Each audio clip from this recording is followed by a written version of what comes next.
As the solemn bell of Notre Dame tolled in the distance, the first rays of dawn pierced the hushed silence of Paris. Among the serpentine alleys and bustling boulevards, a certain house stood, brooding in the shadows.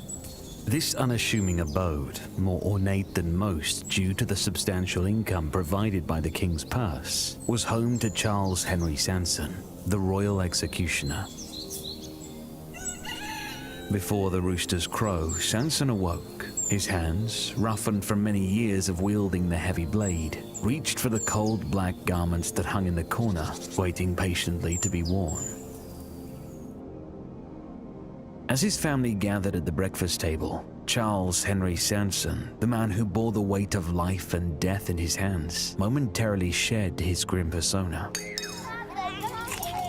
Breaking bread, likely a baguette with a side of cheese and a cup of chicory coffee, he reveled in the sounds of his children's laughter, the light in his wife's loving eyes, and the comforting routine of a seemingly ordinary family. Yet an air of unspoken tension wove itself into these tender moments, a bitter reminder of the stark contrast between his domestic life and the chilling duty that awaited him beyond the safety of his home.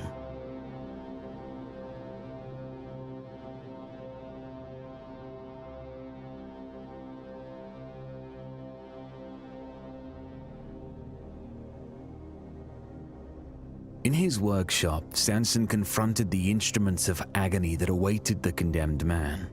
The air grew heavy as he prepared the tools that would unleash unimaginable suffering. These instruments, a grim testament to the severe punitive measures of the time, were meticulously cleaned and sharpened after every execution, embodying the contradictory ideals of cleanliness and brutality. Sanson inspected the crushing boots, devices designed to slowly shatter the bones of the legs, causing unbearable pain, and held the red-hot pincers, aware of the searing pain they would inflict. With a heavy heart, he readied the sulfur, a substance that would be used to burn the hand of the condemned. A painful and symbolic punishment for a hand that had aimed to assassinate the king. Haunted by memories of past tortures, Sanson steeled himself for the grim task. Each stroke of the whetstone, each adjustment of the restraints, underscored the impending agony. The preparation of these dreadful tools was a ritual that danced between duty and honor. Each movement intensified the anticipation of the suffering to come.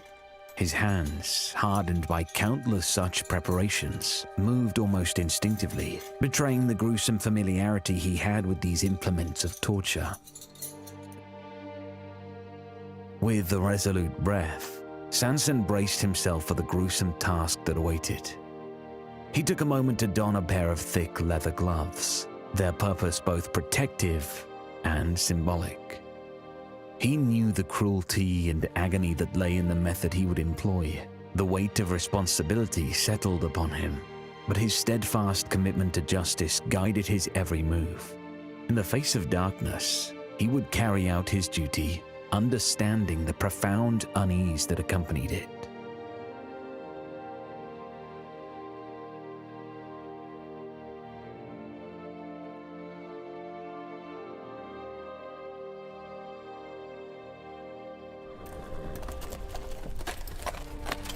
Carrying on a grim tradition passed down through his lineage, with the guillotine prepared and his resolve hardened, Sanson began his journey to the public square, the stage where justice would be served.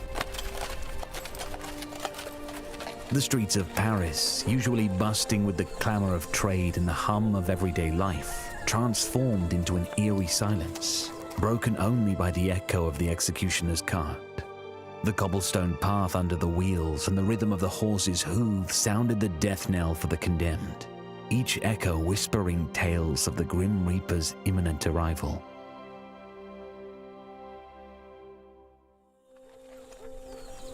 As he navigated through the city, Sanson remained focused, his face a mask of stoic resolve. Yet, beneath this facade, he was in turmoil. wrestling with a deep-seated desire to serve his lineage and tradition, while also longing to shield his own children from this morbid inheritance. He was acutely aware of the crowd amassing on both sides of the road.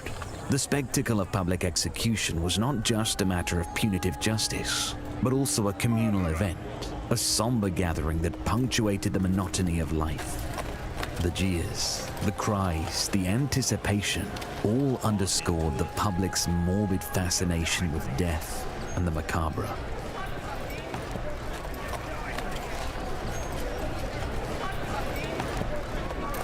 The crowd, too, served as a reflection of the social dynamics of the time. A sea of faces, nobles, bourgeoisie, and peasants alike, all united in their thirst for the spectacle.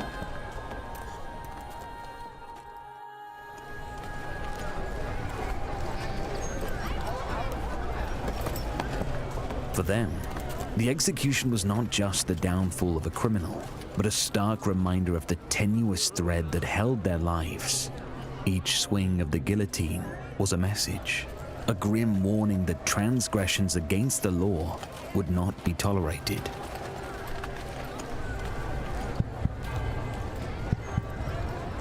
As the gallows loomed closer, Sanson's heartbeat matched the rhythm of the city around him. The anticipation of the crowd, the tolling of the church bells, the distant cries of hawkers advertising the day's news and wares, all merged into a symphony of inevitability.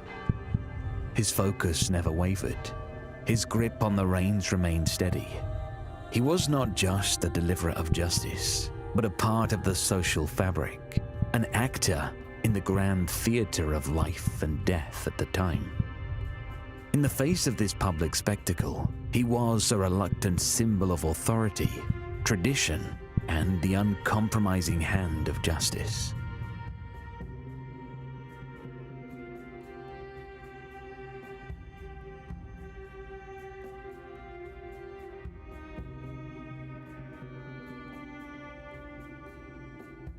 As the morning sun cast a pall over the grand square, Robert Francois Damiens, a figure tainted with infamy, was brought forth from his prison cell.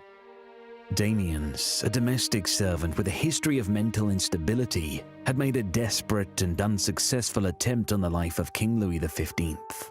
On the fateful day of January 5th, 1757, he had infiltrated the royal palace and stabbed the king with a small penknife, an act born out of an obscure motive. Some speculated personal desperation, others claimed religious fanaticism. The weight of his impending doom was palpable in the air. Damiens, with a somber resolve, uttered the chilling words, "La journée sera rude." The day will be hard. His premonition, a haunting reflection of the torment that awaited him. The execution began with an onslaught of excruciating agony. Damien's legs were mercilessly squeezed within the cruel contraptions known as boots. These devices were intended to inflict unimaginable pain, their purpose being to crush the bones of the wearer through the tightening of the surrounding plates. A grim testament to the torturous methods of the time. Each turn of the screw further crushed his fragile limbs. Red-hot pincers seared his flesh, scorching the hand that had dared to wield the knife against the king. The scent of burning sulfur mingled with the acrid cries of the condemned. A symbolic element of purification and retribution in the face of regicide, as molten wax, lead, and boiling oil cascaded into his open wounds, inflicting unfathomable suffering. One might pause to reflect on the nature of this public spectacle, its gruesome detail, its scale, its theatricality. Such extreme forms of punishment were not only meant to inflict pain on the condemned, but also to deter potential criminals among the spectators. The very act of execution was, thus, a social event, a chilling performance designed to uphold the power of the king and the inviolability of his position. With his body ravaged by torment, Damien's was relinquished to the hands of Charles Henri Sanson, the royal executioner. Sanson, a stoic harbinger of justice, carried out his duty with a heavy heart. Emasculating Damien's, he bound the condemned man's arms and legs to horses, intending to dismember him. Yet the severing of Damien's limbs proved to be an arduous task, Damien's tendons resilient to the intended release. Only at the behest of the officiants did Sanson wield his blade, severing the tendons that held Damien's together. The horses, finally unleashed, tore asunder the remnants of a shattered body, while the crowd, consumed by a mixture of grisly fascination and macabre satisfaction, bore witness to the grotesque spectacle.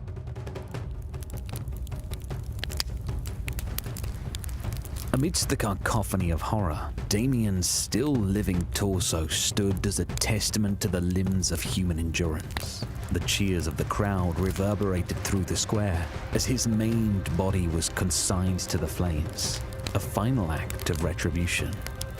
Some accounts would later claim that Damien's met his demise when his last remaining arm was severed, while others whispered of the excruciating torment that persisted until the very end.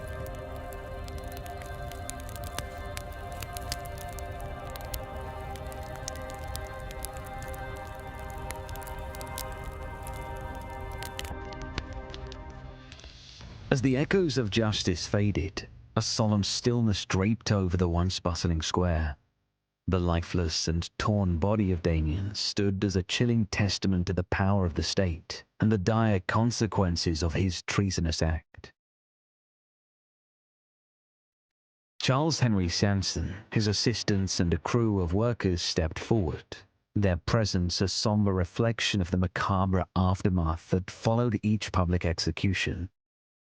In the wake of such a grim spectacle, the executioner and his crew were tasked with the gruesome duty of cleaning up. This responsibility extended beyond the act of execution itself, further highlighting the extraordinary role of the executioner in maintaining societal order. Sanson, his countenance unwavering, assumed his role as the conductor of this grim symphony. Blood-stained cobblestones were meticulously scrubbed, erasing any trace of the condemned's final struggle. Sanson's tools, their sheen dulled by the fading light, were carefully collected and concealed from prying eyes.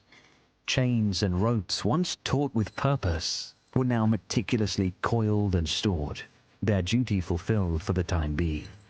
With solemn efficiency, the cart, once an omen of dread, was loaded, ready to bear away the remnants of the day's haunting performance. This act of cleansing, a return to normalcy, a symbolic erasure of the violence that had occurred, an attempt to restore the sanctity of communal spaces.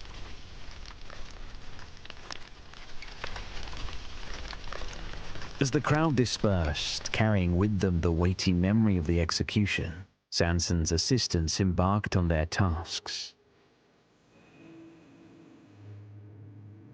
Some dismantled the temporary scaffold, its imposing structure now a fading spectre against the skyline.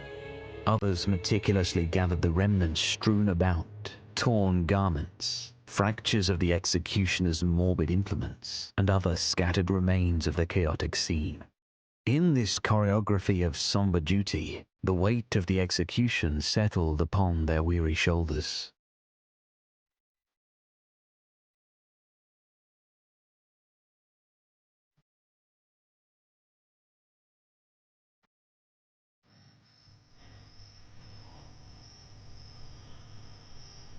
Though cloaked in darkness, Charles Henri Sanson carried the weight of his duty with a steadfast resolve.